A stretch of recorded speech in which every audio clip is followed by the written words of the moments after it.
priekšrocības konservējot mitru sienu. Sienu izžāvēt līdz tādam stāvoklim, kad viņš ir tināms riteļos, un lai pilnībā izvairītos no sienu bojāšanās riteļos, sienam jābūt tiešām sausam. Savukārt saimniecībās, kur ir liels platības, kur ir, daudz hektāru, bet arī daudz mazu lauciņu, to ir ļoti grūti nodrošināt viendabīgu sausu sienu masu, vienkārši to neatļauj laika apstākļi.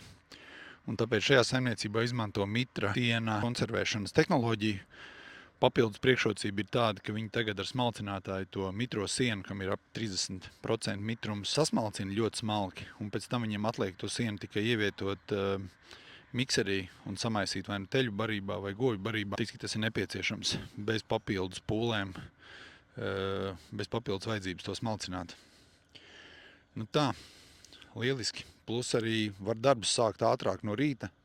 Nav jāgaida, kad tas siens būs pilnībā izžūs un zeme būs izžuvusi. Tagad ir pulkstens ap 9 no rīta un viss darbi notiek pilnā sparā. Savālots jau ir vakar. Iespējams, ka tur ir kaut kāds mitrums no zemes nācis, bet pie šīs tehnoloģijas tas nav būtiski. Tā, visiem veiksmi. Čau!